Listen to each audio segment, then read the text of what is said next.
Lizzie Borden took an axe, gave her mother 40 whacks. When she saw what she had done, she gave her father 41.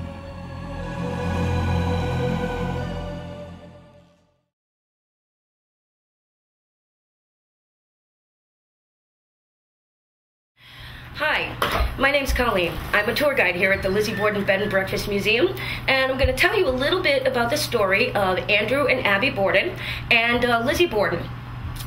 Abby Borden and Andrew Borden were murdered on August the 4th in 1892. Now that was a Thursday. They were hatcheted to death. Their younger daughter, Lizzie, was accused of the murders, and she did undergo trial. Now, Mrs. Borden was not Lizzie's natural mother. Lizzie's natural mother had died previously. Abby Borden was murdered between 9 and 9:30 in the morning on the second floor in the guest bedroom. Her husband, Andrew, was murdered in the sitting room on the first floor. Mrs. Borden received 19 blows. One was to the front left side of her face. The other 18 were to the back of her head and neck. Mr. Borden received 11 blows, all of which were to the front left side of his face. The investigation took just a few days before Lizzie was actually accused of the murders. She spent 9 months in jail in Taunton because there were no facilities for women here in the city of Fall River, awaiting her trial. Her trial started on June the 5th in 1893. It lasted for 13 days, and at the end of that time, Lizzie was acquitted of all the charges against her. So in the eyes of the law, she did not commit these murders, in spite of what a lot of people may think. We'll start our tour inside the kitchen, a very typical kitchen for the late 19th century.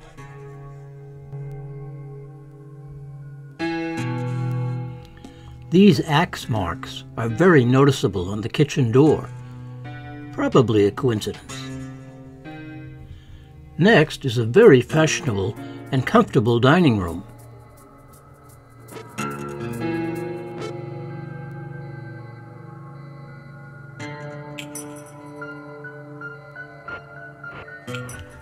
These shards of dinner plates were recovered from the backyard.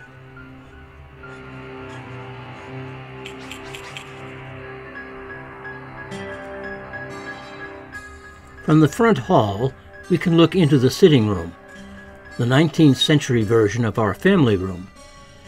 It was here that Andrew Borden was murdered while sitting on his sofa.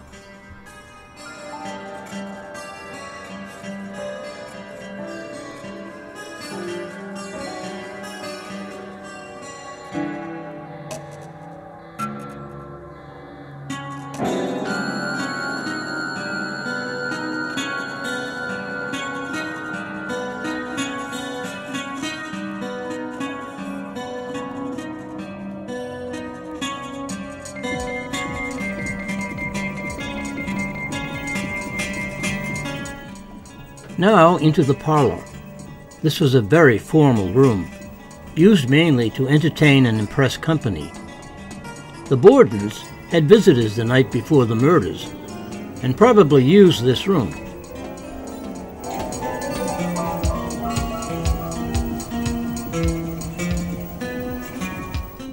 The harpsichord was the entertainment piece in the house, and I especially was impressed by the title of the sheet music.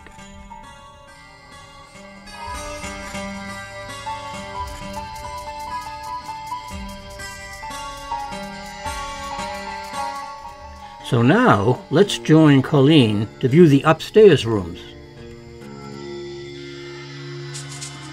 So this is the room that Mrs. Borden was murdered in, and she was actually found face down, lying here in this spot.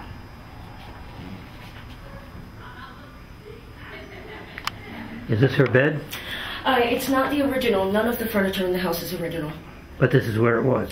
This would have been the guest room. Mrs. Borden was making up the guest room. They'd had company the night before. John Vinicum Morse, who was an uncle to Lizzie and Emma. So this dress is on loan to us from Paramount Studios. It's a costume worn by the late Elizabeth Montgomery in a 1975 made-for-television movie called The Legend of Lizzie Borden.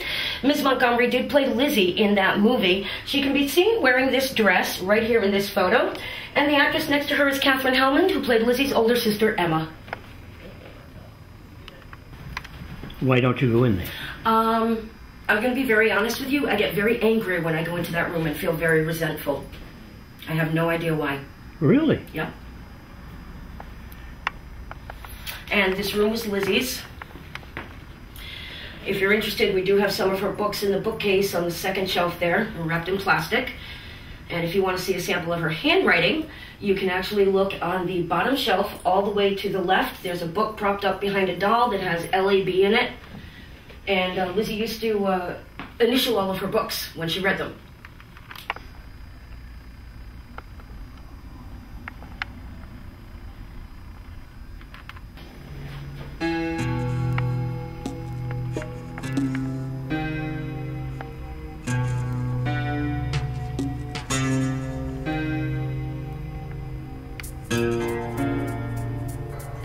Okay. Here we go. Yep. So this is Mr. and Mrs. Borden's bedroom. This is actually a photo of Abby on her wedding day. Okay.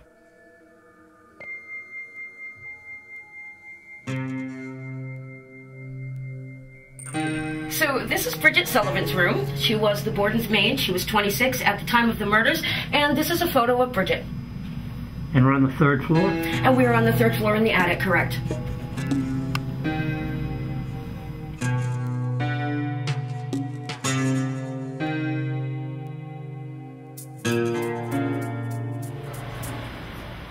Behind the Borden house, the old barn has been replaced by a gift shop. I met two charming retired teachers who told us that their girl students used to jump rope to the Lizzie Borden poem. I think she was complicit. Jump rope, yeah. To that little thing. Oh yeah, Lizzie Borden took an axe and got about 41. And then when you got to 41, you had to play peppers. Peppers, yeah. Peppers? Okay. The girls, you Yep, got yep. a girl on each end going wing, wing, wing. Yep, fine. Lizzie Borden took an axe and gave her father 40 whacks. When she saw what she'd done, she gave her father 41. So the Borden home had originally been a two-family home. It was designed by a gentleman named Southern Miller for a guy by the name of Charles Trafton. At that time, there were two apartments in the home. When the Bordens moved in 1872, Mr. Borden had the house slightly modernized to become a one-family dwelling. Now, he turned all of the rooms upstairs into bedrooms.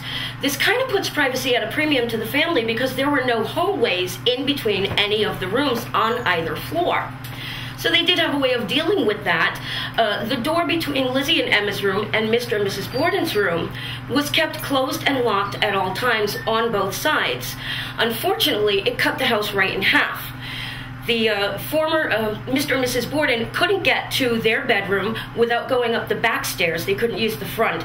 And the same thing was true in reverse for Lizzie and Emma. They had to use the front stairs to get to their room. You couldn't go through the whole second floor.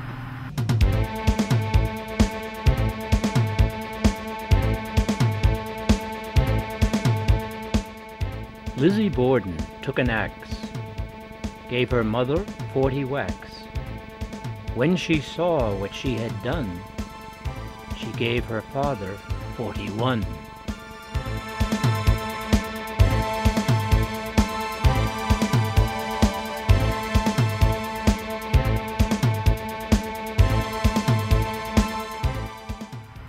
So today the house is used as a bed and breakfast and a museum. We give daytime tours that last about 45 minutes and we will tell you the whole story. And our nighttime guests actually get a 2-hour tour. You get breakfast the next morning and you get to wander around the house and ask the evening tour guide as many questions as you'd like. And we really enjoy doing that for people. You mean you get breakfast in the morning if you survive? Is that what you're saying? Sure, yes. Yes. The house does have a tendency to eat people, but it only happens once in a while. No hatchets. We know where they are, but we don't tell people. Thank you, Colleen. You're welcome.